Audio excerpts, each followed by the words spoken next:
जर तुम्ही पिंपरी चिंचवडमध्ये राहत असाल आणि 15 ऑगस्ट नंतर एकाच डब्यात सगळा कचरा टाकून घंटागाडीत देत असाल, तर सावधान.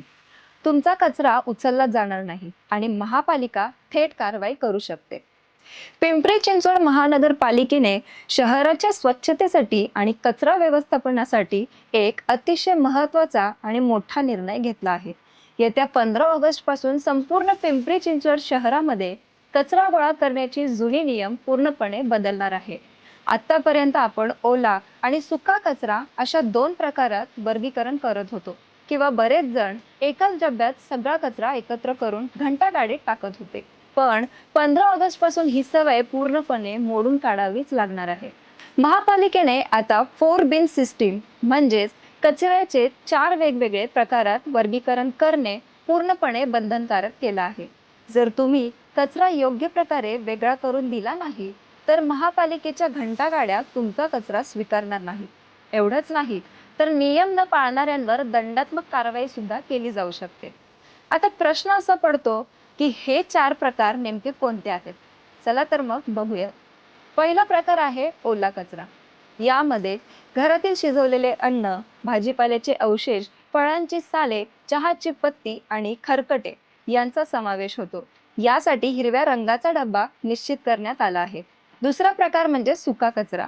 यामध्ये प्लास्टिकच्या बाटल्या, कागद, पुठ्ठा, काच, धातूच्या वस्तू, रॅपर्स आणि पुनर्वापर करता येण्यासारख्या वस्तू येतात. यासाठी निळ्या रंगाचा डब्बा वापरायचा आहे. तिसरा अत्यंत महत्त्वाचा प्रकार आहे सॅनिटरी कचरा. यामध्ये वापरलेले sanitary pads, baby diapers, tissue paper आणि कॉटन यांचा समावेश होतो. यासाठी लाल रंगाचा डब्बा किंवा स्वतंत्र लाल पिशवी वापरणे बंधनकारक आहे. हा कचरा ओला किंवा सुक्या कचऱ्यात मिसळणे हा आता मोठा गुन्हा ठरू शकतो. कारण यामुळे कचरा वेचणाऱ्या कर्मचाऱ्यांच्या आरोग्याला मोठा धोका निर्माण होतोय. चौथा आणि शेवटचा प्रकार आहे विशेष काळजी योग्य कचरा आणि घातक कचरा. यामध्ये घरातील एक्सपायर झालेली औषधं, सिरिंज, थर्मामीटर, केमिकलच्या बाटल्या, ई-वेस्ट म्हणजे जुने मोबाईल, वायर, बॅटऱ्या आणि ट्यूबलाइट्स यांचा समावेश होतो. यासाठी पिवळा किंवा काळा डब्बा निश्चित करण्यात आला आहे. या नव्या नियमांचा सर्वात मोठा फटका कोणाला बसणार? या नव्या नियमांचा सर्वात मोठा फटका कोणाला बसणार?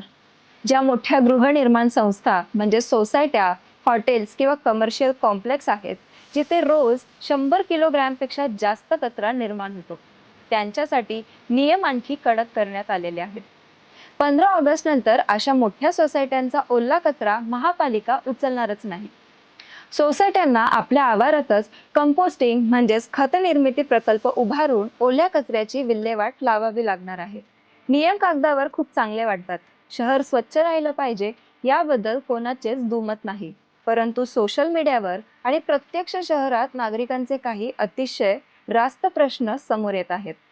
अनेक नागरिकांच्या तक्रारी आहेत की महापालिकेच्या घंटागाड्या ठरलेल्या वेळेवर कधीच येत नाही.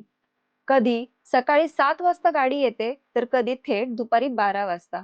नोकरदार वर्ग सकाळी घराबाहेर पडल्यावर गाडी आली तर कचरा टाकायचा कसा?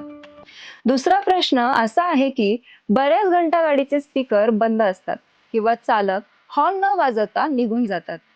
काही ठिकाणी तर कचरा गाडीचे चालक आणि कर्मचारी गाडीमध्येच कचऱ्यातील भंगार वेगळे करत बसतात. रस्त्यावर कचरा सांडवतात आणि वेळ वाया घालवतात. असाही आरोप नागरिक करत आहेत. म्हणूनच नागरिकांचे म्हणणे स्पष्ट आहे. जर महापालिका नागरिकांकडून 4 वेगवेगळ्या डब्यांची अपेक्षा करत असेल, तर महापालिकेने सुद्धा आपल्या यंत्रणेत सुधारणा केली पाहिजे. घंटागाड्यांची वेळ निश्चित असावी, चालकांनी जबाबदारीने काम करावे आणि वर्गीकरण करून घेतलेला कचरा पुन्हा कचरा डेपोत एकत्र केला जाऊ नये. तर आपण बघूयात हे नवे नियम लागू करण्याची गरज का भासली. पिंपरी चिंचवड हे अत्यंत वेगाने वाढणारे उद्योग नगरीचे शहर आहे. शहराची लोकसंख्या 35 ते 40 लाखांच्या घरात पोहोचली आहे. दररोज शेकडो टन कचरा निर्माण होतो. मोशी येथील एकमेव कचरा डेपोवर सध्या प्रचंड ताण आहे. कचऱ्याचे वर्गीकरण जागेवरच झाले नाही, तर कचऱ्याचे डोंगर तयार होतात आणि पर्यावरणाचा गंभीर प्रश्न निर्माण होतो. जर कचरा घरापासून वेगळा झाला, तर ओल्या कचऱ्यापासून खत किंवा बायो सीएनजी तयार करता येतो आणि सुक्या कचऱ्याचा पुनर्वापर करता येतो. तर नागरिक म्हणून आपण काय केले पाहिजे ते बघूयात. आपल्या घरात आजच कचऱ्याचे वर्गीकरण करण्यासाठी योग्य ती सोय करून ठेवा. सॅनिटरी कचरा नेहमी वेगळ्या पिशवीत बांधून द्या, जेणेकरून स्वच्छता कर्मचाऱ्यांना संसर्ग होणार नाही. आपल्या सोसायटीच्या व्हॉट्सअप ग्रुपवर आणि आसपासच्या लोकांमध्ये या नियमांबद्दल जनजागृती करा.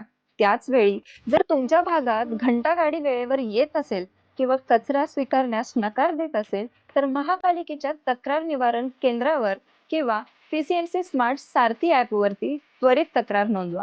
मित्रांनो, स्वच्छ पिंपरी चिंचवड ही केवळ प्रशासनाचीच नाही, तर आपली सर्वांची जबाबदारी आहे. पण नियमांची अंमलबजावणी ही दोन्ही बाजूने होणे तितकीच गरजेची आहे. तुम्हाला काय वाटते? महापालिकेचा हा 4 बिन नियम यशस्वी ठरेल का? तुमच्या भागात कचरा गाडी वेळेवर येते का? तुमच्या प्रतिक्रिया कमेंटमध्ये नक्की सांगा. व्हिडिओ आवडला असल्यास लाईक करा आणि पिंपरी चिंचवडमधील तुमचे सर्व मित्रमैत्रिणींसोबत शेअर करायला विसरू नका. धन्यवाद.